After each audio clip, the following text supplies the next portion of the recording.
There are moments in your life when you feel torn apart, when the road you want to walk is shrouded in shadows, and every step feels like a battle against an invisible current. You've been there. You know the weight of doubt, the sting of failure, the ache of unmet expectations. It's as if inside you, two forces clash. A part of you that dreams in bursts of clarity, that knows exactly who you want to be, and another part that hesitates, resists, and whispers reasons to quit. This is not just a feeling, it's a struggle that lives in every human heart. You wake up with a vision, a flash of who you could become, what your life could look like, if only you dared to move. You see triumph, freedom, growth. You imagine the moment when you look back and say, I made it. But then, just as fast as the light appeared, resistance shows up.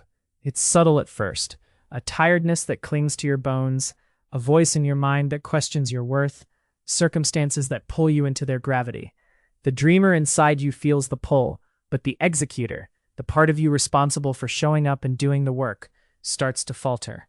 This is the crucible, the space where your deciding self meets your executing self. Your deciding self is the architect of your future. It sketches the blueprint. It knows in moments of rare clarity what must be built. This self doesn't just dream, it decides. It commands. It holds the vision steady against the noise and distraction. But here's the catch. The deciding self does not build the house. The executor does.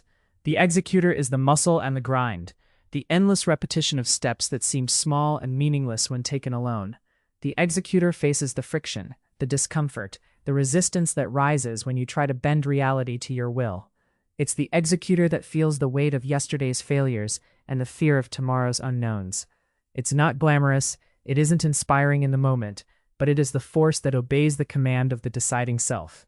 The struggle is real because the deciding self and executing self are often out of sync. The dreamer wants to fly, but the executor's feet are stuck in the mud. The dreamer says, "Start now, push through," but the executor feels the fatigue, the discouragement, and pleads for a pause. This tension is where you find yourself every day, every hour, every moment that matters. Now, what if you could reframe this pain? What if you could see this resistance not as a curse, but as a signpost?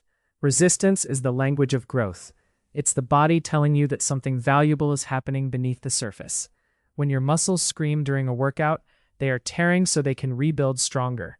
When your mind resists a new idea, it is reshaping itself to a higher level of understanding. Resistance is the fire that tempers steel. You are not weak because you want to give up. You are in the furnace of transformation. The deciding self dreams, yes, but it is the executor that forges the dream into reality. Without the executor's obedience, the dream remains a whisper, a flicker of light swallowed by darkness. Without the deciding self's command, the executor wanders aimlessly, lost in tasks without purpose. This is why conviction matters. Conviction is the unshakable belief that your deciding self holds on to when the executor wants to quit. Conviction is the bridge that connects the dream to the grind. It is the quiet voice that says, "Keep going," when the world shouts, "Give up." Conviction does not come from comfort. It comes from understanding the nature of the struggle and choosing to withstand it, because what lies on the other side is worth every ounce of effort. Imagine the moments when you acted with conviction. Maybe it was a time when fear gripped you, yet you moved forward anyway. Maybe it was a day when everything was against you, and you found a way to rise. Those moments were not accidents. They were the deciding self and the executing self in harmony. They were the points where decision met action, where vision became reality. Now, imagine what your life could be if you lived in that harmony every day. What could you achieve if each moment of clarity led to unwavering obedience? What mountains could you climb if the resistance never silenced your executor's resolve? What legacy would you leave if your deciding self was the constant commander and your executor the relentless soldier? But this does not happen by chance. It happens because you decide it will happen.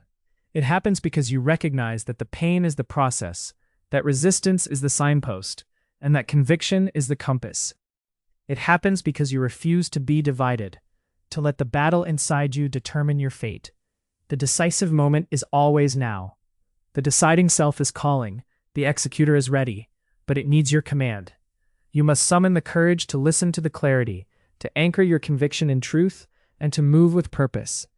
You must stop waiting for the perfect conditions, because they don't exist. You must act in spite of the discomfort, because discomfort is a necessary companion on the road to greatness. Take a breath. Feel the weight of your longing. Acknowledge the resistance. Then stand tall and choose to obey. Choose to act. Choose to build the life you glimpse in your moments of clarity. The executor takes orders, but you are the commander who gives them. You are the maker of your fate. Every great story you admire, every person you respect, faced this same internal battle. They stood at the crossroads of desire and discipline, and they chose discipline. They chose the hard path, the path of resistance, because they understood that real achievement is forged where comfort ends and struggle begins. So when you feel doubt, remember that it is part of the journey, not a sign of failure. When you feel tired, remember that fatigue is the messenger of growth. When you feel lost, remember that your deciding self is the compass pointing you home. This is your life, your moment, your fight. The deciding self has spoken. It wants more for you. It sees a future where you are stronger, wiser, freer. The executor stands ready, waiting for your command. The resistance will come, but it will not win unless you let it. Do not negotiate with hesitation. Do not bargain with fear. Do not surrender to complacency. This is the time to act. This is the time to obey the call. This is the time to build. You have the power within you to bridge the gap between dreaming and doing.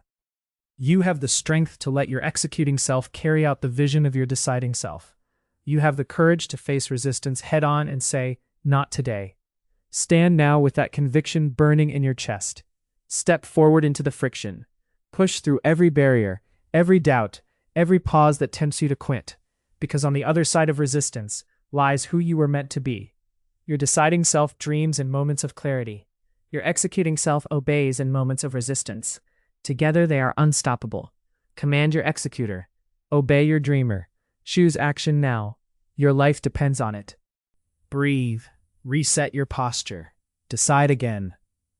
Every person has a deciding self that dreams in moments of clarity and an executing self that must obey when resistance appears. Use a classic motivational arc. Start with the struggle. Reframe the pain. Build conviction. Then close with decisive action. You don't need perfect conditions. You need a clear decision. Small actions compound into identity.